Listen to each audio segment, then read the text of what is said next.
Halo semuanya, jadi untuk session 4 hari ini kita akan membahas untuk problem mengalami itu ya.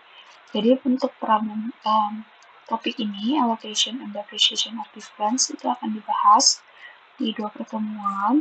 Nah, mungkin untuk teorinya aku nggak akan mengulangi lagi gitu ya teman-teman, karena teman-teman bisa nonton untuk di video YouTube Lab KSM itu udah jelas banget untuk penjelasan teorinya gitu ya. Jadi kita akan langsung aja masuk ke soal. Nah, dari koor itu ada revisi paling di sini aja. Cost method ditambah sama equity method. Jadi kita akan buat jurnal eliminasi untuk tahun 2022 dan tahun 2023. Ini untuk tahun 2023 itu um, dua-duanya cost method dan equity method gitu ya. Nah, di sini kita akan baca dulu nih untuk soalnya. Pada 1 Januari 2021, Pipico membeli 262.500 lembar saham milik Sisiko dengan mengeluarkan uang sebesar 4.875.000 dolar.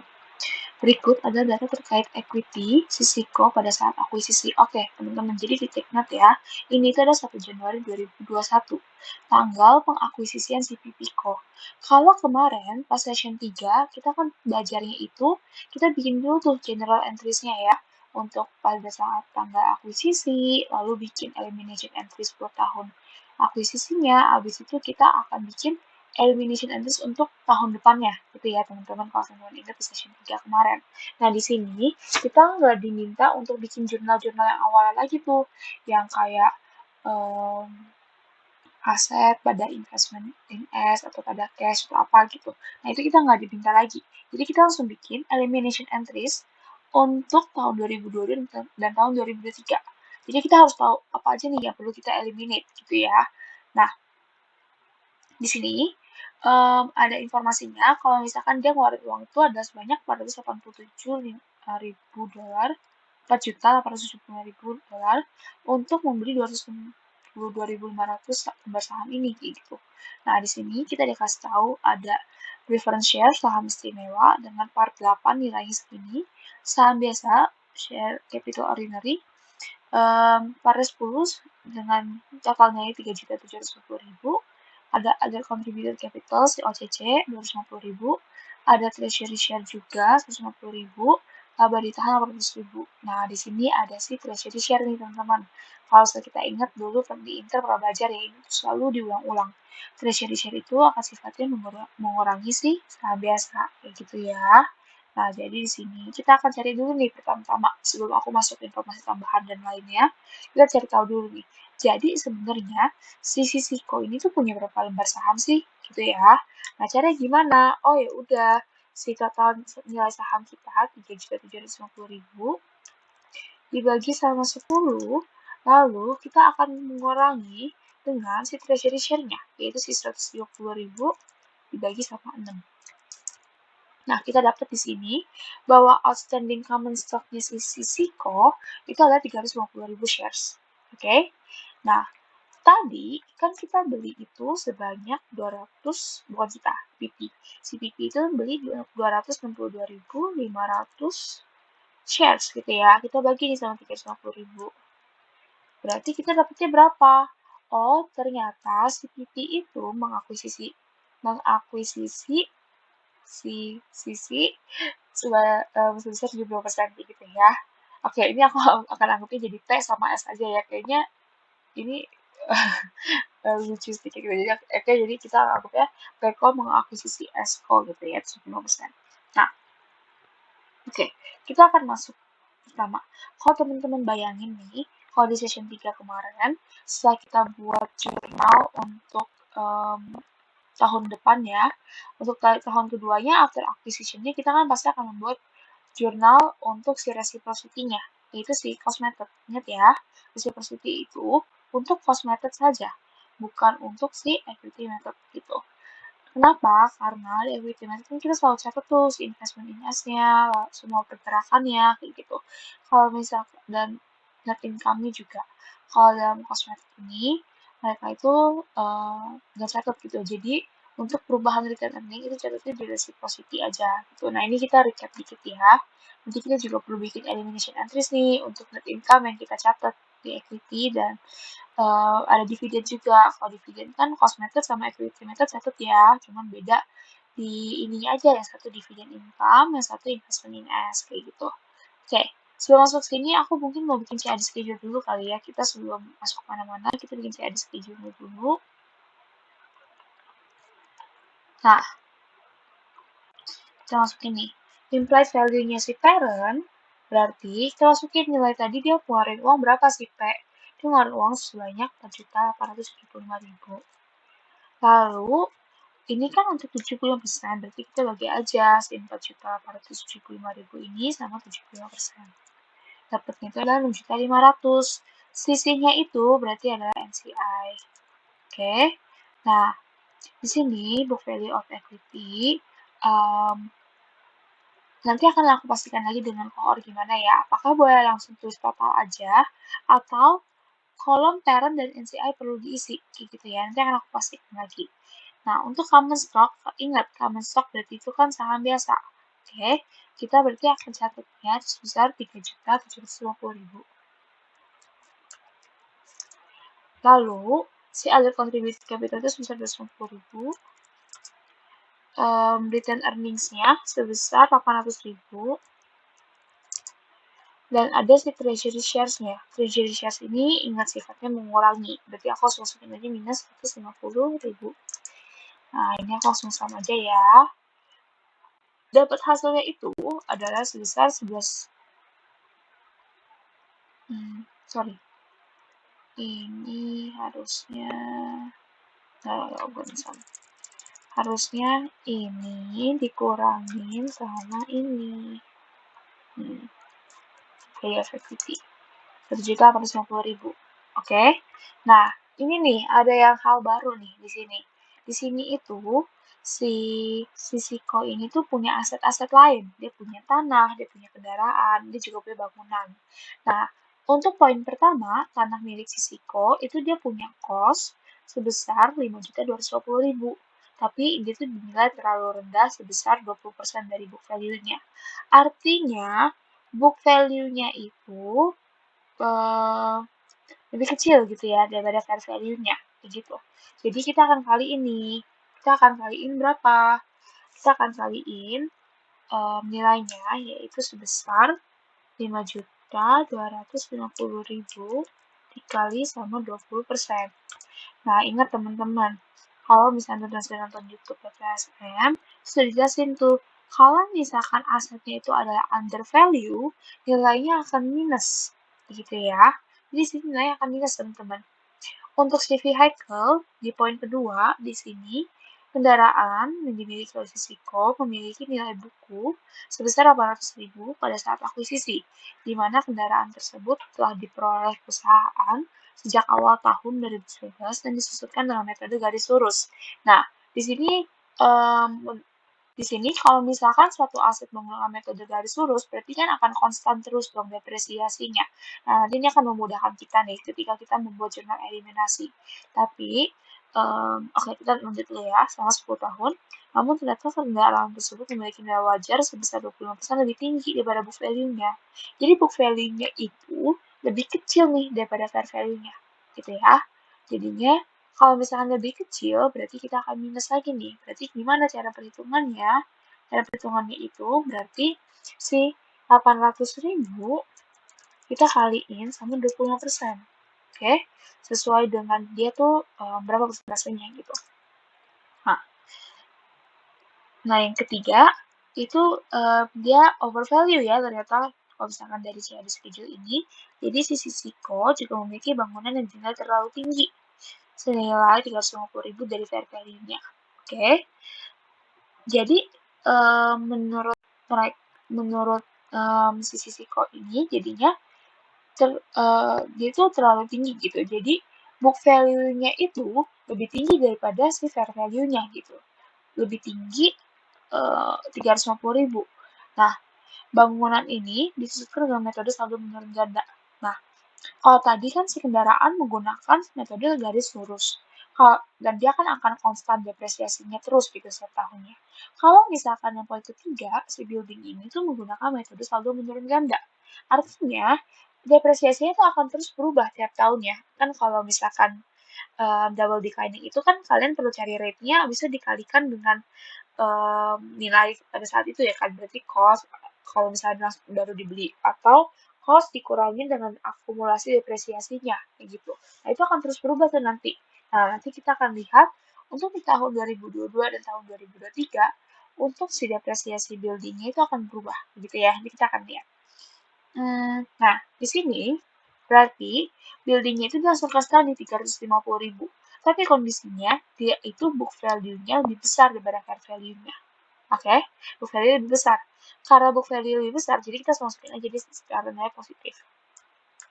Jadi, kalau misalkan book value-nya lebih besar daripada fair value, itu akan kita tambahin. Tapi kalau book value lebih kecil, itu akan kita kurangin. Begitu ya. Nah, ini balance-nya berarti tinggal aku sum aja. Sorry, bukan sum. Iya deh, sum. Ya. Nah, nilai balance kita di akhir setelah di ada penyalain vehicle building, sisa 950.000. Nah, berarti sisanya 950.000 ini akan kita alokasikan ke goodwill, kayak gitu ya. Berarti sisanya ini adalah si 0 balance-nya, kayak gitu. Ini untuk CAD schedule kita. Nah, kita akan masuk ke sini nih. Kita akan masuk ke elimination entries tahun 2022, oke? Nah, untuk di tahun 2022, kita lihat nih. Pertama kali kita akan bikin jurnal reciprocity dulu nih untuk si cost method. Ingat, untuk jurnal reciprocity itu apa? Oh, ini kita kan akan membandingkan dan akan mencatat si investasi kita sama bikin return earnings kita, gitu ya. Kita akan catat nih. Tapi untuk equity method kita nggak akan catat ya, jadi dia akan bilangnya no entry. Oke, nah di sini kita mau hitung nih, jadi berapa sih perubahan return earnings kita, kayak gitu ya. Nah, aku udah bikin sini nih. Kalau kita lihat dari soal itu bilang laba ditahan dia adalah 800.000. Berarti ini adalah bikinin return earnings dia. Oke. Berarti ini 800.000 aku taruh sini. Lalu di soal, kalau teman-teman lihat, ini aku pindahin dulu ya. Nih. Kalau di soal, teman-teman lihat net income kita pada tahun 2021 itu adalah sebesar 1.500.000. Oke. Nah, tapi kita juga ada membagikan dividen nih. Dari poin nomor berapa? Oh, dari poin nomor 5. Di poin nomor 5, dia kasih tahu kalau misalkan si Sisiko itu akan membagikan dividen sebesar 200.000 setiap tahunnya. Berarti sini kita masukin nih, minus 200.000. Nah, berarti tinggal kita sum aja, itu adalah jadi ending return earnings kita. Oke, nah habis itu kita lihat lagi nih, kalau misalkan reciprocity itu kan adalah perubahan return earnings. Jadi kita tinggal selisihin aja nih antara si ending return earnings sama beginning return earnings ya untuk reciprocity elimination entries tahun 2022. Nah ini berarti sebesar tadi 2.100.000. Sorry. Sorry. Ini belum aku itu nih, bentar ya. Dikurangin sama 800.000. Lalu kita kaliin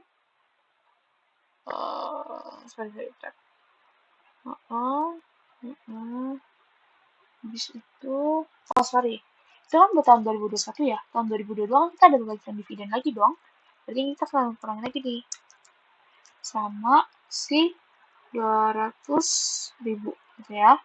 Nanti harusnya baru kita kaliin sama ownership kita, yaitu 75%.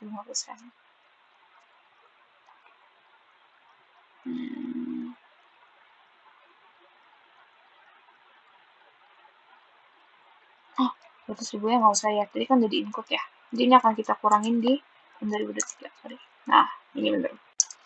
Oke, Nah, seperti ini ya. Jadi, tadi kan si dividennya dari include nih ke perubahan return earnings-nya. Jadi, kita nggak perlu hitung lagi, nanti jadi double.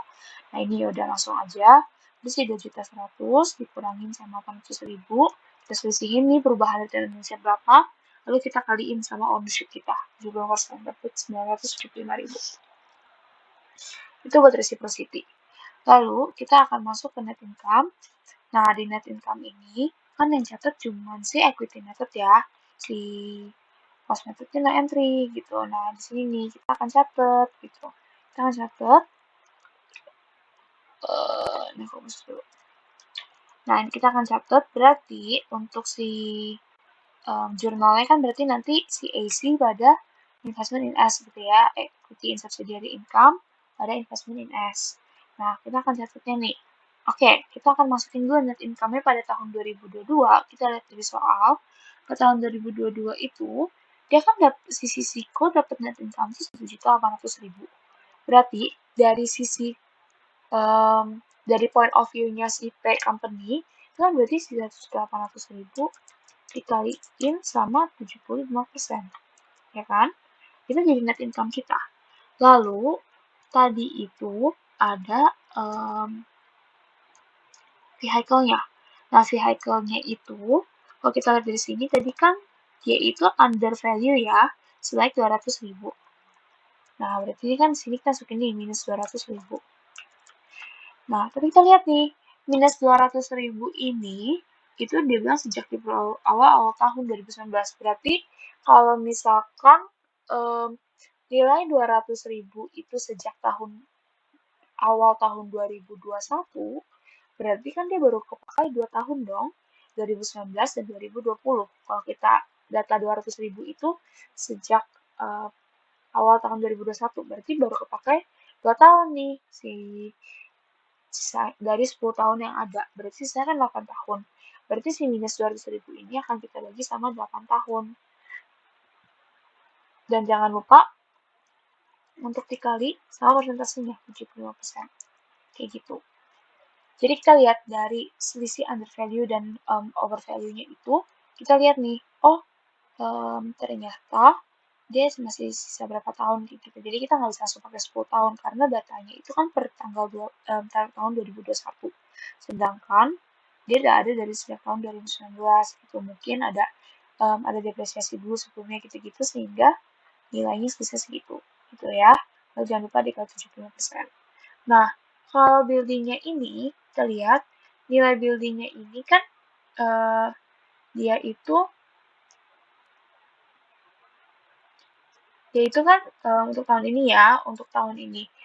Untuk tahun 2022. Tapi kalau dari soal, di poin nomor 3, dia bilang itu baru dimiliki oleh perusahaan pada 30 Desember 2020.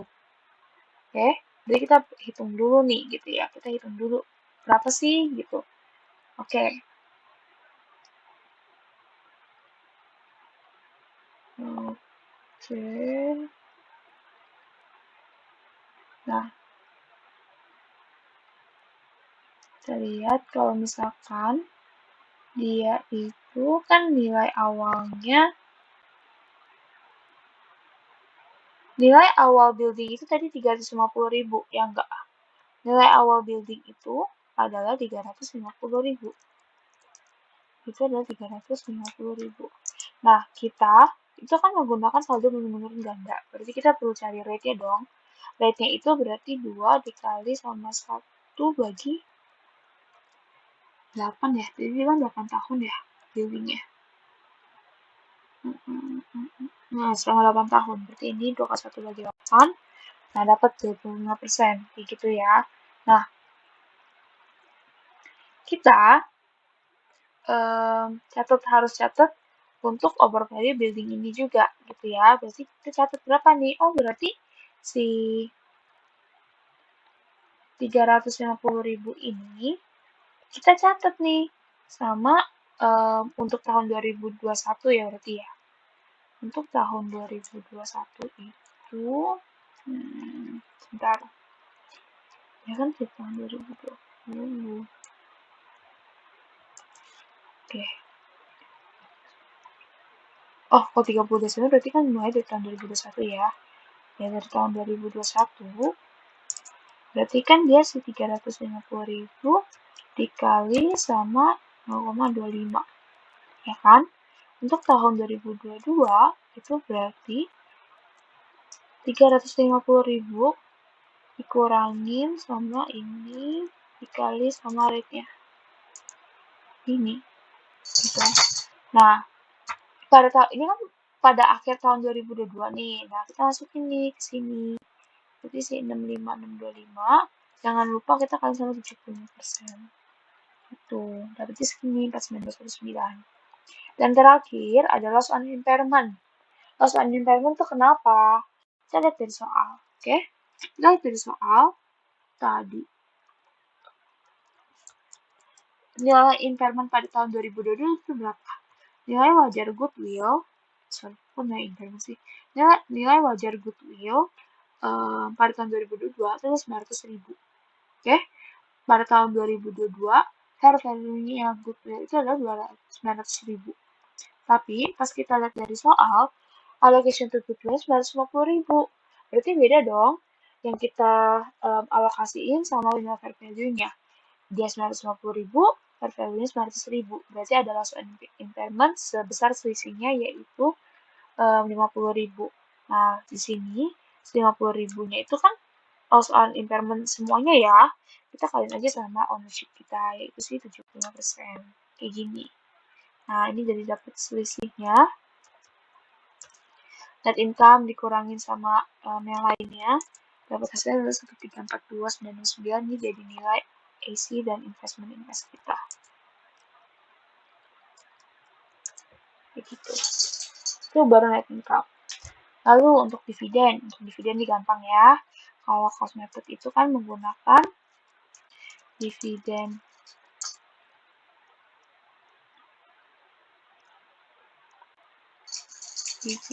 income.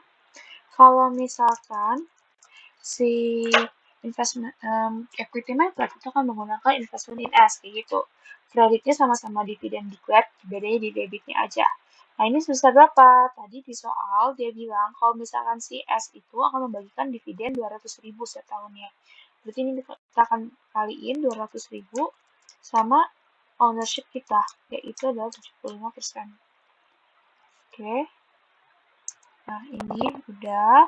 Habis itu, di sini juga nih, si investment in S, nilainya kan juga sama ya. Berarti tinggal 200.000 dikali sama kali 75%, gitu ya. Nah, ini udah dividennya. Lalu, nih, kita akan buat jurnal eliminasi untuk investment ya. Untuk investment berarti kan gini-gini aja nih. Common stock, OCC, return earnings, difference between IV and BP, ada treasury shares juga nih yang baru ya. Yang aku bilang kalau misalnya nanti akan sifatnya mengurangi, kayak gitu. Ada si investment in S sama NCI. Nah, kita masukin. Common stock itu kan tetap sama ya. Common stock itu nilainya tetap sama, yaitu sebesar 3.750.000. Ya kan? Lalu, kita akan masukin nih OCC-nya sebesar berapa? Sebesar 250.000. Nah, untuk return earnings-nya, karena kita itu udah di tahun 2022, berarti kita akan menggunakan beginning return earnings di tahun 2022, gitu ya. Nah, beginning return earnings di tahun 2022 itu sama aja kayak ending return earnings pada tahun 2021. Nilai itu ada sebesar 3.100.000, kayak gitu. Jadi kita bisa menggunakan angkanya beginning return earnings tahun berikutnya atau ending return earnings tahun sebelumnya, gitu. Nah, untuk difference IV and BV kan tetap sama ya, kita masukin nih 1.450.000. Untuk si shares-nya juga tetap sama, treasury shares, dia akan selalu tetap 150.000, cuman ini minusnya aku hilangin, karena kan dia di kredit ya, nanti sifatnya mengurangi. Nah, nilai investment in S kita, berarti tinggal kita jumlahin ini semua, lalu kita kurangin nih sama si treasury shares, lalu kita kaliin sama ownership itu tuh berapa? 75%. Kayak gitu. Nah, kalau yang NCI juga sebenarnya sama aja. Kayak sum, nilai ini semua, dikurangin sama 150.000 treasury shares, lalu kita kaliin sama non-controlling interest kita tuh berapa sih? Kan ownership kita 75, totalnya 100%, berarti non-controlling interest kita tuh ada 25%, kayak gitu. Nah, ini akan sama aja untuk si bagian equity method. Jadi, untuk cost method sama equity method itu akan sama aja, kayak gitu. Oh my god. Oke, ini aku giniin aja lah ya. Nih. Jadi nggak ada bedanya.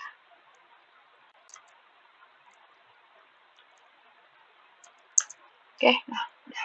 Kayak gitu. Oke, lanjut nih ke allocation. Kita ada catat difference IV and BV, berarti abis itu kita harus apa? Kita akan allocate dia. Gitu ya, kita akan allocate dia kemana? Kita akan allocate dia ke aset, fixed asset tadi, dan ke intangible asetnya, gitu ya. Tadi kan kita alokasi ke land itu ada sebesar 1.050.000 ya selisihnya tadi ya. Ini kita masukin nih karena ini adalah selisih kita nggak ya karena alokasi dari jurnal jadi kita nggak perlu masukin angkanya minus kayak gitu, jadi ini aku ganti. Ini juga vehicle-nya kita masukin 200.000. Goodwill-nya kita juga masukin nih sebesar berapa? Oh, sebesar 950.000. Difference IV and BV-nya tadi kan sebesar 1.850.000 ya. Sisinya itu adalah nilai si building. Nah, buildingnya ini karena dia itu book value-nya lebih besar dari fair value, nanti akan dikurangi 150.000 kayak gitu. Nah, ini untuk equity method juga sama nilainya gitu ya, jadi nggak ada bedanya gitu. Yang masukin dulu.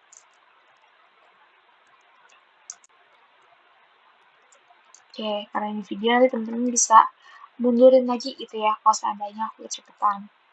Oke, nah di sini kita akan membuat nih beberapa seperti adjustment untuk aset-aset yang under value dan over value gitu. Nah, kita akan mulai dengan si vehicle dulu.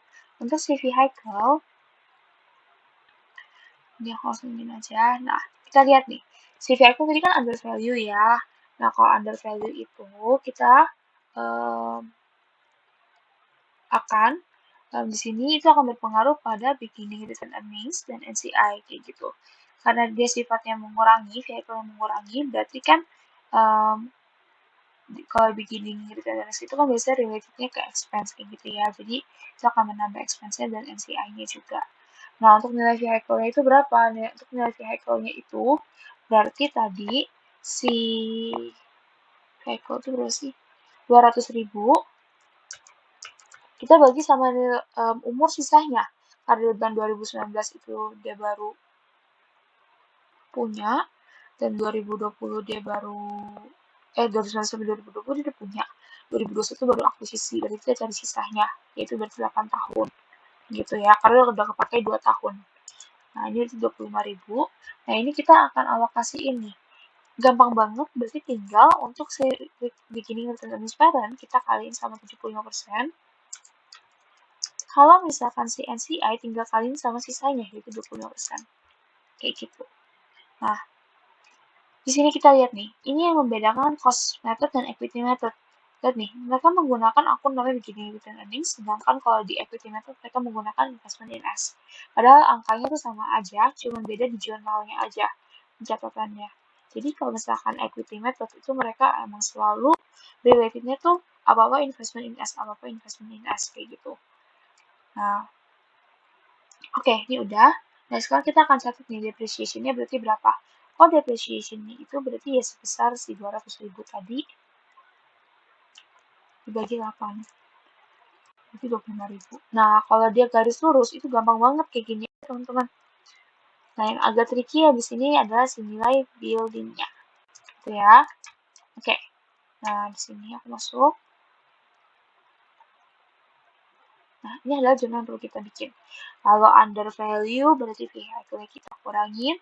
Kalau over value berarti di sini yang sifatnya menambah gitu ya. Kan harus sesuai dengan fair value-nya. Gitu.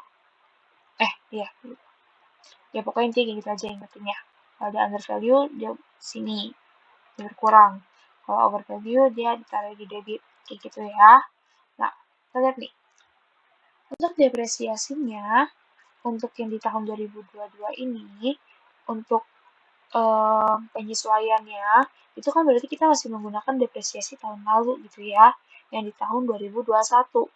Nah, berarti kita masukin nih untuk yang dari depresiasi tahun 2021 nih, sebesar 87.500. Ini tinggal kita kaliin juga sama dikali 75%. Lalu yang satunya lagi itu adalah sebesar 25%. Sama cost dan method dan equity method, sini yang satu menggunakan investment in S, yang satu lagi menggunakan beginning return earnings, kayak gitu ya teman-teman. Di sini aku akan masukin nilai buildingnya sama 87.500. Ini juga. Oke. Nah, yang berbeda pada tahun ini adalah tentunya depresiasinya gitu, nilainya tuh beda. Kalau misalkan kan karena dia menggunakan selalu bentuk ganda ya, jadi tentunya tiap tahun akan makin mengecil. Nah, jadi di sini kita akan catat nih untuk depreciation-nya, gitu ya. Kita akan catat untuk elimination si depreciation building-nya itu adalah sebesar 65.625 tadi yang sudah kita hitung, di mana nilai aslinya yaitu building itu 350, lalu dikurangin sama 87.500 dikali sama rate-nya 25%, dapatnya 65.000. Oke. Nanti Excel-nya akan aku share, jadi teman-teman bisa lihat nih gitu untuk perhitungannya gimana, gitu ya. Nah, oke. Sampai building ini selesai, dan terakhir, kita lihat di soal, oke. Kalau misalkan nih tahun 2021, nilai goodwill kita kan 950.000. Ternyata pas pada tahun 2021 itu, dia itu 1 juta. Berarti kan nggak perlu ya impairment of goodwill gitu. Nah, tapi pas tahun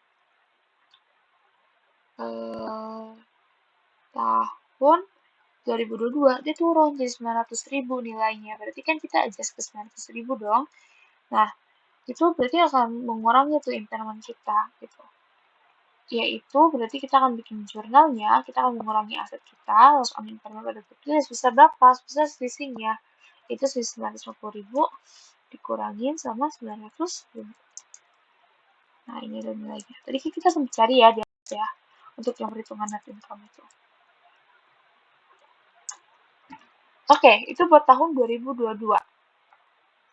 Nah, kita akan lanjut ke tahun 2023. Oke, nah kita lanjut nih. Oke, untuk tahun 2023 berarti sama kayak yang tadi langkahnya, kita akan membuat general reciprocity untuk si cost method, dan kita akan menghitung net income untuk si equity method. Gitu ya teman-teman. Nah, kita akan menghitung reciprocity. Nah, untuk reciprocity berarti kan kita kan harus hitung dong gimana nih gitu. Beginning return earnings tahun 2022 tadi kan 2.100.000. Nah, net income untuk tahun 2022 net income untuk tahun 2023 itu kan 2 juta. Nah, kita masukin di sini 2 juta. Lalu kita kurangin sama dividen yang ada, itu 200.000. Berarti ending RE kita adalah sebesar 3.900.000. Nah, si 3.900.000 ini akan kita selisihin sama si 2.100.000. Lalu nanti baru kita kaliin nih sama persentase kita, yaitu adalah 75%. Kayak gitu ya teman-teman. Nah, kita lanjut nih. Lanjut. Oke, bentar ya.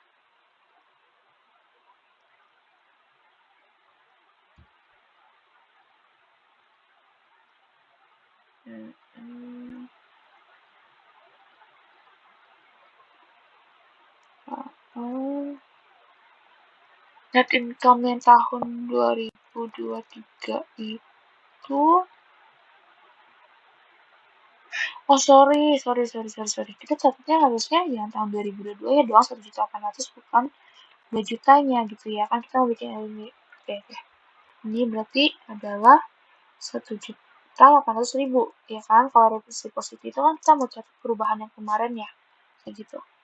Ini 100.000 ini ending RA-nya itu berarti oke, iya, oke, bentar.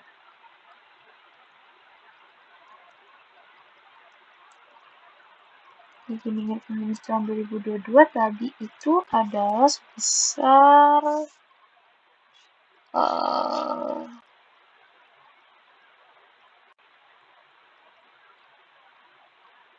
ini bukan 7.100 nggak sih? Ini harusnya 7.300. Hasil selisihnya tadi itu hasil selisih antara iya. Ini berarti kita harus masukinnya tuh nilai ini nih tadi.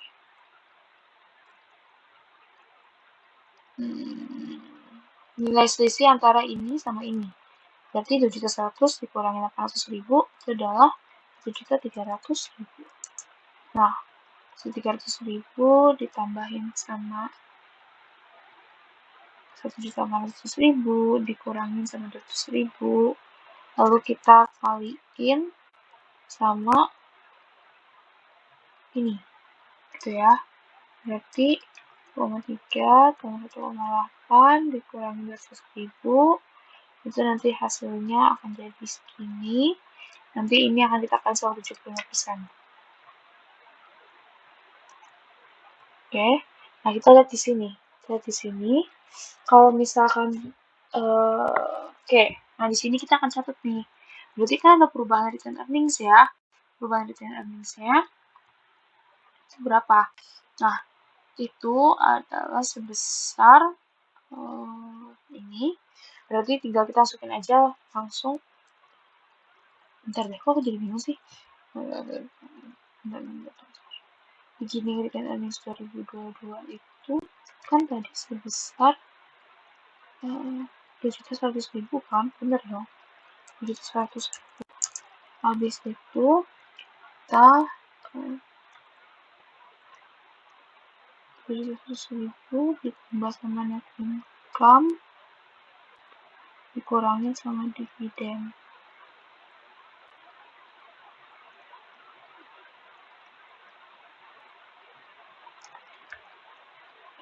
Tapi kan 700.000 eliminasi ya.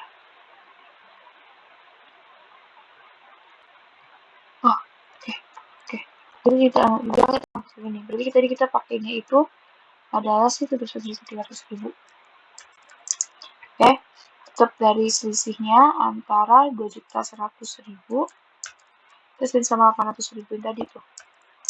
Selisih yang awal kita tetap dari sini. Lalu kita tambahin sama si untung kita 1,8, kita kurangin sama dividen kita, gitu ya. Jadi ini aku jumlahin, lalu aku kali sama 75%.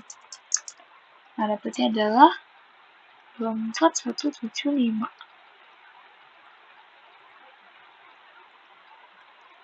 Bener nggak sih?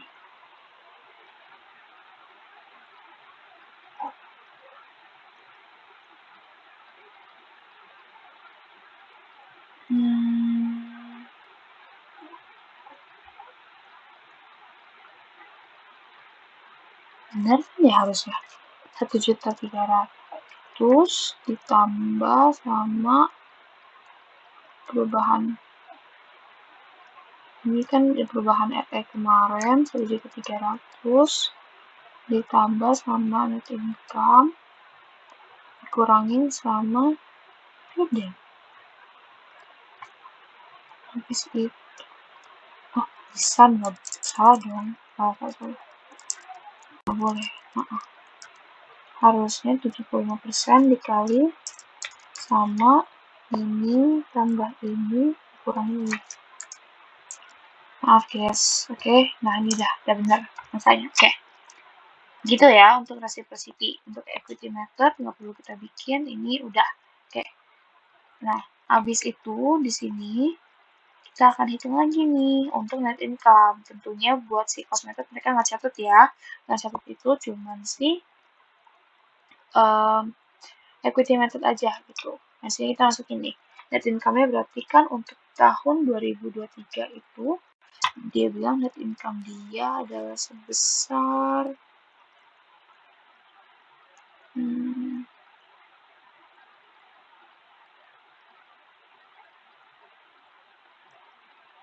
net income dia itu sebesar 2 juta ya, di sisi ya 2 juta. Berarti ini kita masukin sebesar 2 juta. Kaliin sama 75% ownership, itu 1,5.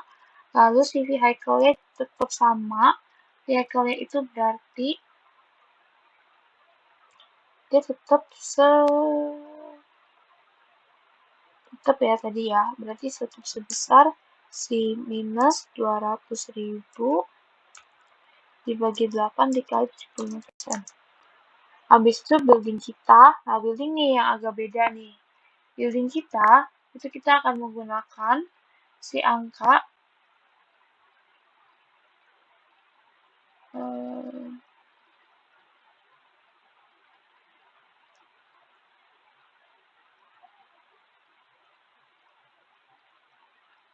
angka depresiasinya. Angka depresiasi tahun 2023, oke? Jadi kita cari dulu tahun 2023 itu berapa depresiasinya? 2023.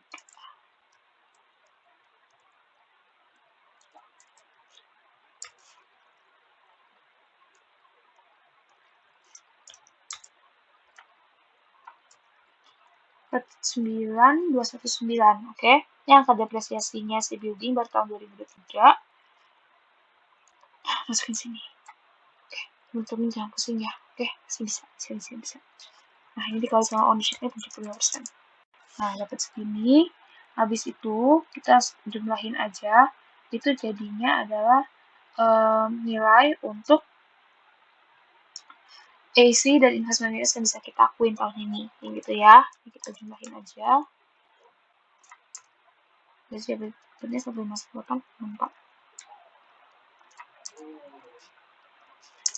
Oke, itu buat income. Dividen sama persis kayak yang di atas ya, karena dia bagi dividennya tetap terus sama setiap tahunnya. Kalau misalkan nanti dia bagi dividennya itu beda, maka jurnal tetap sama, paling beda angka aja, kayak gitu. Ini tetap sama untuk angka dan jurnal dan semuanya tetap sama. Oke, nah masuk ke investment. Di investment ini kita akan membuat jurnal yang sama ya. Untuk common stock itu kita akan tetap sama kayak yang dari soal, berarti ini adalah 3 juta, terus 50.000. Lalu di sini under contributed capital itu 250.000. Return earnings-nya kita akan menggunakan beginning return earnings tahun 2023, yaitu berarti sebesar aku udah enggak ya? Belum ya? Sebesar 2.100.000 beginning return earnings tahun 2022 ditambah net income 7.800.000 di tahun 2022 dikurangi 200.000. Nih 3,7 itu ya teman-teman. Habis itu kita akan mencari difference between IV and BV kita, yaitu sebesar 180. Difference between IV and BV tetap sama ya, nggak berubah ya. Kita share juga tetap 150.000. Hanya kan investment in S-nya aja, berarti sum kurangin sama ini situ dikali 75%, 7.050.000. Nah, ini tinggal selisihnya aja.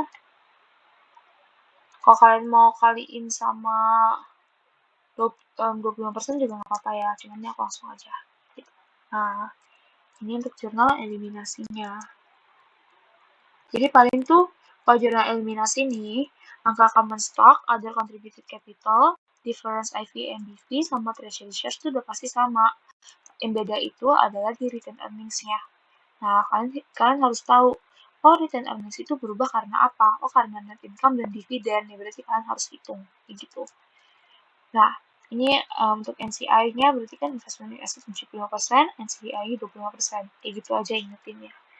Untuk jurnal cost method dan equity method investment itu tetap sama, nggak ada yang berubah, oke? Paling yang berubah tuh di mana sih? Di sini si positif net income. Nah, ini bedanya di sini doang nih. Dividen sama di sini. Oke, bedanya di situ. Tadi itu kita ada ini juga nih. Nih, ada yang overvalue sama undervalue aset ya. Nah, paling di sini nih bedanya. Sisanya kan tetap sama ya, teman-teman, kayak gitu. Ini bedanya di sini. Nah, aku kuning-kuning yang bedanya. Jadi ini yang perlu teman-teman take note gitu. Oh, ternyata bedanya di sini, sisanya sama aja gitu. Nah, kalian harus tahu bedanya di mana. Oke, sama kayak tadi ya. Berarti kalau kayak gitu, untuk allocation jurnal tetap sama. Plan kita itu tetap senilai sebesar si 1.050.000 seperti di awal. Vehicle kita tetap 200.000. Goodwill kita 950.000. Difference IV and DV kita masukin aja 1.850.000. Dan buildingnya tinggal kita selisihin aja. Kayak gitu. Oke. Nah, ini kita masukin. Oke. Ini gitu. 350.000. Oke. Kalau kalian mau masukin langsung 350 juga nggak apa-apa. Tapi harus cross check lagi ya apakah ada balance atau belum jurnalnya, kayak gitu. Oke, allocation udah. Lanjut ke adjustment untuk undervalue asset sama overvalue asset gitu ya. Ini untuk jurnalnya. Kalau misalnya vehicle tadi mah gampang banget ya. Untuk vehicle mah kan tetap sama gitu ya. Cuman palingan itu dia sifatnya lebih ke ini sih, mulai mengalokasi, maksudnya mulai akumulasi kayak gitu.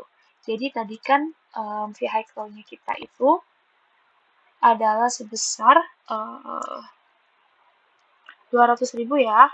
200.000, lalu kita kan bagi 8. Nah, karena ini kita udah memasuki tahun kedua after acquisition, jadi kita kali 2. Kalau tadi kan kita baru bagi 8 aja kan, belum dikali apa lagi. Jadi ini akan sifatnya akumulatif gitu, jadi 50.000. Nah, ini kita masukin nilainya. Untuk investment in S berarti tinggal dikali sama 75%. Untuk si NCI berarti tinggal dikali sama 25%. Oke, ini juga berarti 75%. Ini persen kali ini ada 25%. Oke, kayak gitu ya. Nah, depreciation expense tetap per tahun ya. Kan kita catatnya depreciation tiap tahunnya berarti 200.000 bagi 8.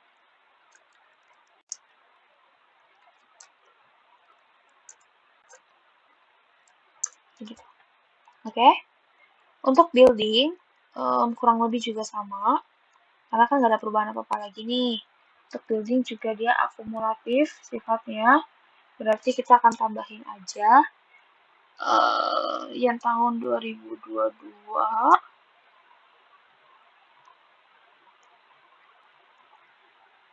dan tahun 2020.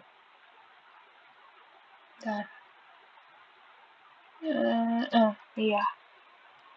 Tambahin sama sini. Kan kita mau catat kan akumulatif ya sifatnya ya. Oke, berarti tinggal aja dikali sama 75% ownership kita.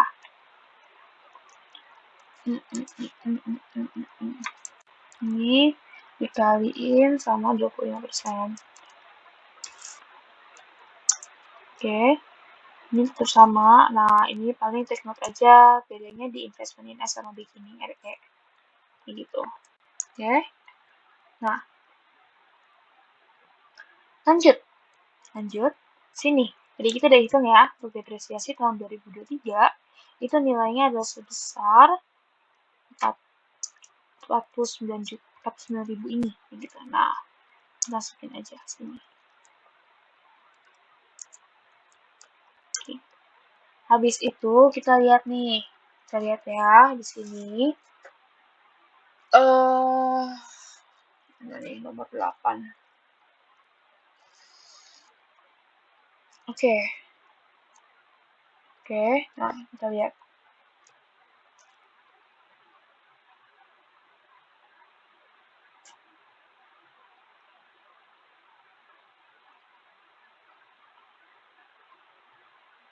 Kita lihat, tadi tahun lalu, tahun 2022, kan kita udah sempat impairment tuh. Tapi kan tahun 2023 ternyata naik nih, berarti kan sebenarnya nggak perlu ada impairment. Cuman, kita kan ada impairment tahun lalu, jadi tetap sifatnya ingat ya, akumulatif. Jadi di sini kita akan tambahin, gitu ya. Maksudnya bukan tambahin, maksudnya tetap ada gitu di sini nilainya udah sebesar 50.000. Jadi nilainya tetap sama gitu sebesar 50.000. Palingan kan kalau kemarin tuh ada loss on impairment kayak gitu ya. Nah, di sini kita akan alokasi gitu.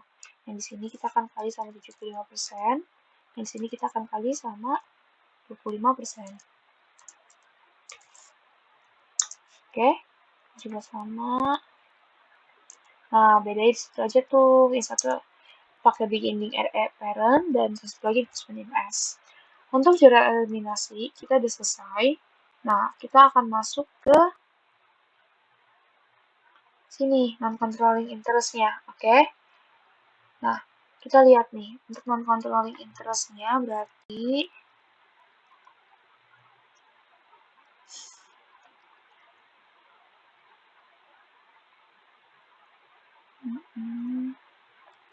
income pada tahun 2023 sisi income-nya itu adalah sebesar 2 juta.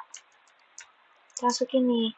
Habisnya the depreciation expense vehicle membuilding vehicle itu kan dari 25.000.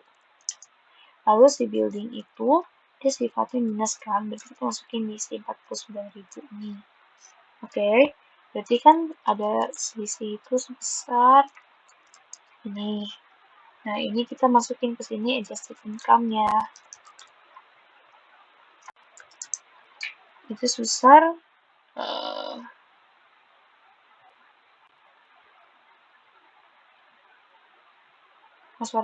bukan sum, kita harusnya minus. Ini kan depresiasi langsung minus, jadi nanti sifatnya plus, jadi segini. To parent, ini berarti 75%. Lalu di sini sifatnya adalah 25%. Oke, nah untuk controlling interest, kita masukin nih income-nya dia, exclusive dividend itu si Poporo atau si P company. Kok Poporo ya? Harusnya Pipi nggak sih nama ininya? Mungkin belum diganti kali ya. Ini namanya berarti Pipi. Si Pipi namanya itu. Si Pipi dia punya untung itu net income ada 2.500.000. Lalu kita ada income from subsidiary sebesar 1,5 ini. Berarti controlling interest kita tinggal kita jumlahin aja, tambahin segitu. Nah, kurang lebih problemnya kayak gitu. Dan kurang lebih minggu depan kita akan bahas sama kayak gini, paling asetnya yang lebih banyak aja. Gitu ya. Sebenarnya nggak susah kalau kalian pahamin konsepnya dan kalian tahu yang beda di mana. Cuman ya gitu, advance itu jurnal tetap sama, cuman kalian harus teliti dan kalian harus ingat jangan ada sampai yang kemis kayak gitu ya. Tadi kan aku ada yang kemis gitu ya, jadi jangan diulangin kayak gitu. Nah, di sini Koor mau menekankan untuk penjelasan AC di equity method gitu, si earnings in subsidiary income. Contohnya di tahun 2021 gitu ya, kita akan lihat untuk di contoh tahun 2021, kan awal investasi kita tuh senilai 4.875.000 ya. Lalu, kan ada net income tuh. Net income-nya itu kan sebesar, kalau di soal itu tadi, 1,5 ya kalau nggak salah ya tahun 2021 ya sisi ya. Ya, 1,5 juta. Nah, berarti kan net income itu 1,5 juta dikali sama 75%. Ya dong. Lalu ada adjusted net income nih untuk si vehicle-nya, berarti senilai 18.750 udah setengah ini aku tadi. Senilai si teman-teman 200.000 dibagi sama 8 dikali 1 gitu ya. Nah, dikali sama 75%, bukan 1. Maaf, guys. Oke, nah kayak gini. Untuk building kita, itu kan tadi untuk di tahun 2021, nilainya itu adalah yang kita catat untuk tahun dari tahun 2021 kan 8.500, tapi yang kita catat sesuai dengan tahun depan ya. Jadi masukin sih 65, 625 gitu ya. Berarti totalnya itu kan sebesar segini. Ini tahun 2021 kan tadi kita nggak buat ya, makanya di sini kita harus buat dari awal untuk penekanan penjelasan isi ini. Dividen itu tadi kan 200.000 dikali sama 75%. 150.000. Berarti ini kita ini ditambah sama net income dikurangin sama ini dikurangin sama ini. Hasilnya itu adalah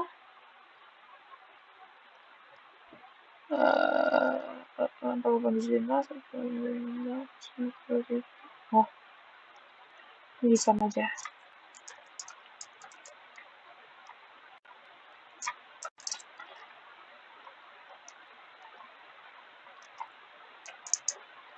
Nah, gitu ya, dividen kan sifatnya selalu minus. Nah, kayak gitu. Dapat nih kita investment ending kita segini. Nah, kalau misalkan di general journal, tadi kan kita kan catatnya tuh untuk pembagian income itu kan berarti 1.500.000 dikali sama 75%, ya enggak? Kayak gini kan. Lalu kita juga akan mencatat untuk si selisih antara si UV dan of under value of value asset ini kan sebesar segini 4,75, gitu kan. Lalu kan di elimination entries kita masukin nih kayak gitu, kita akan masukin untuk eliminasinya, berarti ini kita masukin dua-duanya. Habis itu kita akan mengurangi si dividen declared kan sebesar 150.000. Nah, ini kita akan masukin sini. Lalu kan itu kan masukin, kita juga catat investment in S pada tahun pertama ya. Pada tahun pertama itu kan berarti sesuai dengan nilai pas pada tanggal akuisisi, berarti 4875. Oke. Nah, berarti nilai yang diakuisisi di akhir ini itu ini ditambah sama ini dikurangi sama ini. Nilainya sama nggak? Nilai investment yang dieliminasi dengan investment ending. Berarti kan seluruh investmentnya benar-benar dieliminasi ya. Berarti itu ini udah aman nih, udah benar nih ini, gitu ya. Ini semua udah aman. Nah, masuk ke tahun 2022. Untuk tahun 2022 ini mulai sedikit berbeda. Jadi kita ambil nilai investment ending tahun lalu itu sama aja kayak begini tahun berikutnya, gitu ya. Untuk net income-nya dia itu sebesar 1.800.000 berapa sih tadi? Ya, 1.800.000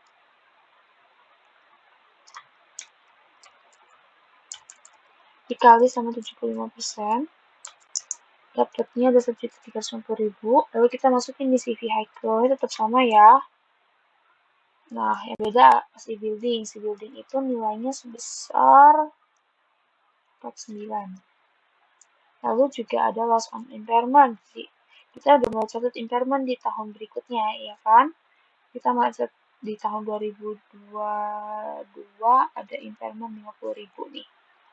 Oke, kita masukin. Cuman kan 50.000 ini itu secara keseluruhan. Kita kaliin lagi sama 75%-nya. Jadi minus 3.500 loss ya ada ya. Nah, ini kita jumlahin. Jadinya itu ada rugi sedikit dan ada si dividennya ini juga tetap sama. Ini juga sama nih. Oke, investment ending kita berarti kita jumlahin semuanya. Oke, nah sini kita catat nih investment in S pada AC, catat si net income, ya kan? Habis itu kita catat si AC pada investment in S ini selisihnya antara UV dan OV. Oke. Nah, di sini kita akan catat lagi untuk si elimination entries-nya kita akan masukin berapa? Oh, kita akan masukin itu sebesar ya.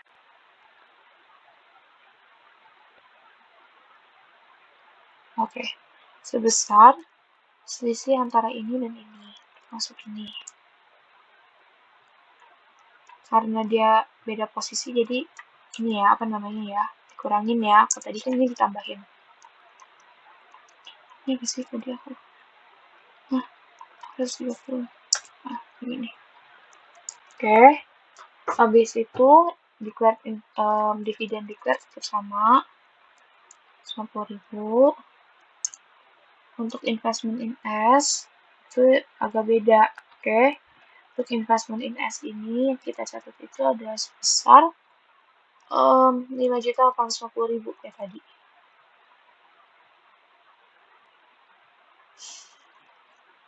Nih, pada tahun 2022, ini kan tahun 2022 ya, Indonesia Entries-nya.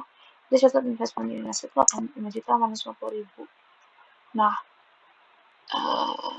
nilai investment S yang dieliminasi itu kan segini.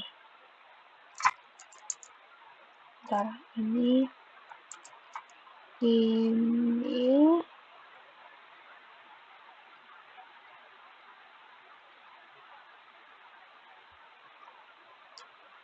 ya,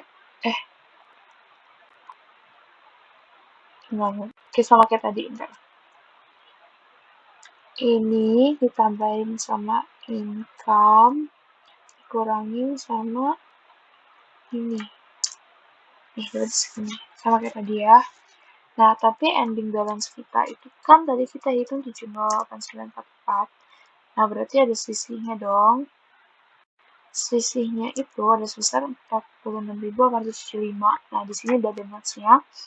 Selisih tersebut merupakan nilai adjustment AC terhadap UV dan OV aset. Undervalue of OV aset inilah asalnya kenapa eliminasi periode sebelumnya dibawa ke periode ini dan dicatat dalam akun investment in S. Gitu, teman-teman.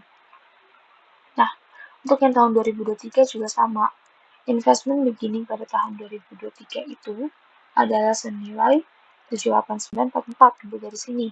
Investment ending tahun 2022 ya. Net income itu adalah sebesar 2 juta. Kita kalian tahun 70%. Lalu ada adjusted net income. Di sini ada under value of vehicle sebesar 18.750 tadi bersama ya. Habis itu sini ada kita hitung ini per tahun 2024. Bentar. 2024 berarti sorry.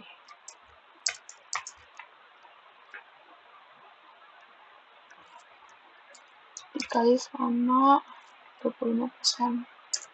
Dapatnya gue 3,914 ini kita akan masukin ke sini. Berarti nah, ini kita jumlahin ya. Gak ada impairment karena kan naik ya dia ya tadi ya. Dari 900 jadi 920 berarti nggak ada impairment. Oke. Di sini tinggal kita jumlahin aja berarti itu adalah jadi nilai investment ending di tahun 2023 yaitu 8.458 ini. Nah, kita catat nilai AC-nya kan berarti nilai net income-nya ya ini. Lalu kita catat juga untuk selisih under value dan over value-nya. Oke. Di sini kita juga masukin nih, berarti kita masukin sih jumlahnya 2 ini. Habis itu ada investment declare, dividen declare ya teman-teman ya. Ini juga masukin. Lalu nilai investasi kita di tahun 2023 itu adalah sebesar 7.050.000 gitu ya. Nah, ini kita masukin. Berarti nilai investment in S yang dieliminasi adalah ini, ditambah ini, dikurangin ini, sebesar 8418. Tapi di sini tercatat nilai investment ending kita adalah 8458. Berarti selisihnya berapa? Selisihnya itu sebesar $39.844 ini. Nah, ini sama aja kayak yang sebelumnya, karena ada selisihnya, makanya kita akan dibawa ke periode ini dan dicatat ke dalam akun investment in S. Kayak gitu teman-teman, kurang lebih penjelasannya kenapa. Ini ada penjelasan AC gitu. Nah, mungkin ini nggak akan diminta di ujian, cuman ini akan jadi pemahaman kalian gitu mengenai materi ini gitu, mengenai si AC ini. Oke? Nah, mungkin dari aku sekian, gitu aja. Kalau ada yang bingung, feel free buat tanya aku, lain aku aja, nggak apa-apa, nanti akan aku coba jelasin ulang kalau kalian ada yang nggak ngerti. Oke? Minggu depan, untuk pertemuan kelima, maksudnya untuk minggu ke-6, ini kan minggu kelima ya, video ini. Untuk minggu ke-6, kita akan menggunakan video lagi ya teman-teman. Tadinya kan aku bilang pakai Meet ya. Ternyata, akhirnya aku putusin pakai video lagi aja. Jadi teman-teman bisa diulang-ulang aja untuk materi ini karena cukup sulit gitu ya. Jadi better pakai video aja kayak gitu. Oke, kalau gitu thank you semuanya sudah nonton video ini. Sehat selalu dan semangat untuk persiapan ujian ya. Dadah.